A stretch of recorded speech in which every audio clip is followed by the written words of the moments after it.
അസ്സലാമു അലൈക്കും. അൽഹംദുലില്ലാഹ് വസ്സലാത്തു വസ്സലാമു അലാ റസൂലില്ലാഹ് വഅലാ ആലിഹി വസ്സഹ്ബിഹി വസല്ലം. അമ്മാ ബഅദ്.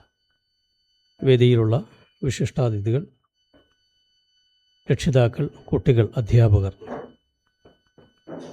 ക്ലാസ് മുറികൾ മരിച്ചുപോകും എന്ന് പ്രവചിക്കുന്ന പ്രഗത്ഭരുണ്ട്.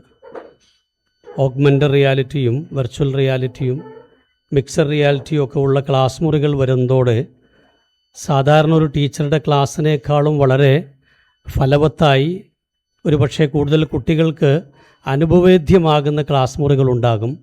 അപ്പോൾ നമ്മൾ ഇന്ന് കാണുന്ന രൂപത്തിലുള്ള ഈ ക്ലാസ് മുറികളൊക്കെ മരിച്ചു പോകുമെന്ന് പ്രവചിക്കുന്നവരുണ്ട്. അതുകൊണ്ട് തന്നെ ഇന്ന് നമ്മൾ പല കുട്ടികളും ഓൺലൈൻ മദ്രസകളും ഓൺലൈൻ ക്ലാസ്സുകളൊക്കെ അറ്റൻഡ് ചെയ്യുകയും ആ അധ്യാപകരാണ് കൂടുതൽ പ്രഗത്ഭരായ അധ്യാപകരെന്ന് വിശ്വസിക്കുകയും ഒക്കെ ചെയ്യുന്നവരുണ്ട്. പക്ഷെ നിങ്ങൾ ഒരിക്കലും അറിയാത്ത, നിങ്ങളുടെ സ്വഭാവം അറിയാത്ത, നിങ്ങളുടെ വ്യക്തിത്വം അറിയാത്ത, നിങ്ങളുടെ സർഗാത്മകത അറിയാത്ത, നിങ്ങളുടെ ജീവിതത്തിൽ ഇടപെടുവാൻ കഴിയാത്ത, അല്ലെങ്കിൽ പ്രോത്സാഹനം നൽകുവാനോ നിങ്ങളുടെ വളർച്ചയെ ഏതെങ്കിലും രീതിയിൽ സഹായിക്കുവാനോ കഴിയാത്തവരാണ് പലപ്പോഴും ഇത്തരത്തിലുള്ള ഓൺലൈൻ പ്ലാറ്റ്ഫോമിൽ നിങ്ങൾ കണ്ടുമുട്ടുന്ന, നിങ്ങളെ പഠിപ്പിക്കുന്ന അധ്യാപകർ. അതുകൊണ്ട് തന്നെ ക്ലാസ് മുറികൾ മരിച്ചാൽ ഒരുപക്ഷെ 10ാം ക്ലാസ് വരെയെങ്കിലുമുള്ള കുട്ടികളുടെ മരണം സംഭവിക്കും. അവരുടെ ജീവിതത്തിൽ അവർക്ക് ഏറ്റവും ആവശ്യമുള്ള അവരുടെ വ്യക്തിത്വത്തിൻ്റെ, സ്വഭാവത്തിൻ്റെ, ഇതുപോലെയുള്ള സർഗാത്മക ശേഷികളുടെയൊക്കെ ഒരു പ്രോത്സാഹനത്തിന്, ആ കഴിവുകൾ വർദ്ധിപ്പിക്കുന്നതിന് വേണ്ട ഒട്ടേറെ പ്രവർത്തനങ്ങൾ അത് നടക്കാതെ പോയേക്കും. അതുകൊണ്ട് തന്നെ ഒരിക്കലും ഈ ഫിസിക്കലായ ക്ലാസ് മുറികൾക്ക് പകരം വയ്ക്കാവുന്ന ഒന്നാണ് ഓൺലൈൻ ക്ലാസ് മുറികൾ എന്നുള്ള തെറ്റിദ്ധാരണ നമ്മൾ വെച്ച് പുലർത്തരുത്. പല മാതാപിതാക്കളും പലപ്പോഴും അത്തരം ക്ലാസ് മുറികളിൽ വിടുന്നതുകൊണ്ട് ഇത് മതിയാകുമെന്ന് കരുതുന്നവരുണ്ട്. അതുകൊണ്ട് തന്നെ ഈ അധ്യാപകരുടെ ഒരു പ്രാധാന്യത്തെ നിങ്ങൾ വിസ്മരിക്കരുത്.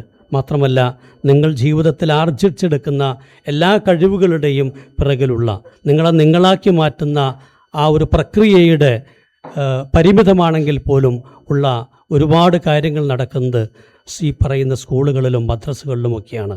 അതുകൊണ്ട് തന്നെയാണ് ഇത്തരത്തിലുള്ള കൂടിച്ചേരലുകൾക്ക്, മത്സരങ്ങൾക്ക്, അതിലൂടെ നമ്മൾ ആർജിച്ചെടുക്കുന്ന കഴിവുകൾക്ക് വലിയ പ്രാധാന്യമുണ്ടെന്ന് പറയുന്നത്.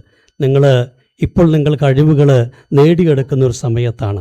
ഈ കഴിവുകൾ നിങ്ങൾക്ക് യഥാർത്ഥത്തിൽ ഉപയോഗിക്കാനുള്ളത് നമ്മുടെ ദീനിനു വേണ്ടിയാണ്, സമുദായത്തിനു വേണ്ടിയാണ്, സമൂഹത്തിനു വേണ്ടിയാണ്, രാഷ്ട്രത്തിനു വേണ്ടിയാണ് എന്നുള്ള ഒരു ബോധമുണ്ടാകണം. നമ്മുടെ മുഖ്യാതിഥി സയ്യിദ് സാറ് പറഞ്ഞു, പലപ്പോഴും ഈ സർഗാത്മകത കോപ്രായങ്ങളായി മാറുന്ന ഒരവസ്ഥ പോലെ തന്നെ അത് പലപ്പോഴും പണം സമ്പാദിക്കുവാനുള്ള ഒരു ഷോ പീസാക്കി മാറ്റുന്ന ഒരവസ്ഥയുണ്ട്.